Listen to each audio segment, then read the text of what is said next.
Hello and welcome to the video. For today's presentation, we're going to take a look at a specific sword, and this is a German or Wurttemberg cavalry trooper sword model 1817.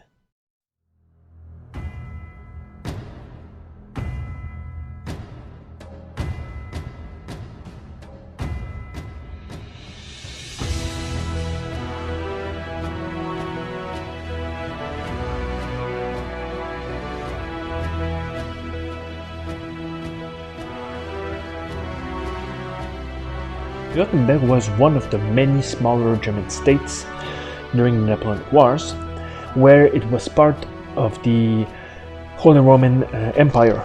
However, the French hegemony and victories transformed it into the Confederation of the Rhine, and Wurttemberg was one of its members. The purpose of this specific alliance, the Confederation of the Rhine, was to provide troops and support for Napoleon's military campaigns, such as the failed invasion of Russia in 1812, where for that campaign Wurttemberg provided 14,000 men approximately, and of these numbers almost all were wiped out during the retreat. Wurttemberg was an ally of the French since 1802 and remained loyal to them until 1813, when it was obvious that France would be finally defeated. That specific year, Wurttemberg turned its troops against the French and defected to the coalition side. That move actually prevented them from losing everything that they gained under French dominion.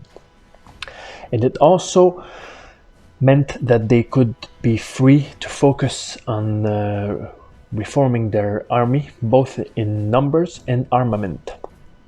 And so, in 1817, 2 years after the end of the wars, Wurttemberg decided to create new sword models. In that specific year, I know of 3 models that were created. One was for the infantry officers, the other for the king's adjutant, so a senior officer, and the third one was the cavalry trooper's sword, model 1817. Since Wurttemberg did not have a big army, its cavalry was only composed of dragoons and uhlans, and these were the only men who received the sword. Wurttemberg did not have cuirassiers and hussars. This is actually a big sword with wide branch guard that protects the hand, and it also has a lightly curved blade with a single folder. The steel hilt was composed of 2 branches that joined the plateau in teardrop form, which is very similar in the style of the French swords. Perhaps the most striking feature of this model was the tall pommel cap, which was unique to this sword. The 89 centimeters long blade was curved, but to a lesser extent. However, it remained pretty beefy. Allegedly, the design behind this was so that the sword could perform well in cuts and in thrusts. This specific specimen has a few markings on the plateau. It has a serial number 4360 on one side. Near the quillon you can see a G stamp, and above there is an unreadable stamp. The blade itself is unmarked, however it does have the serial number on the ricasso, which is 3294. Normally these were always produced in Germany and featured a Solingen maker on it. The scabbard drag of these models is made with a cutout that reminds a lot of French light cavalry swords. It also has a G stamp on the end of it, from what I can see. The mouth or throat was attached with 2 screws on each side, and this prevented the blade from rattling inside the scabbard. So this is a big sword, as you can see. It's pretty surprising that for having 2 branches and not 3, it still gives great protection to the hand. It covers the wrist almost entirely, as you can see.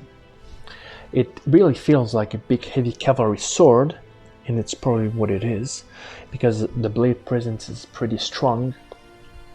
It reminds me a bit of the Bancal 1822 line cavalry sword, the French one. So these were used until 1859, when they were replaced by a new cavalry sword model. And since they were no longer for the cavalry, they were simply reissued to the supply troops, such as the ammo and train units. I don't think they were used after the 1890s, because the scabbards have only, well, most of the specimens that you encounter have the scabbards which have 2 rings, so it indicates that they weren't modified with only 1 ring. So I doubt that they were used or still around in the beginning of the 20th century. But overall, very fine swords, pretty big. I especially like the pommel caps. So this ends the video for today.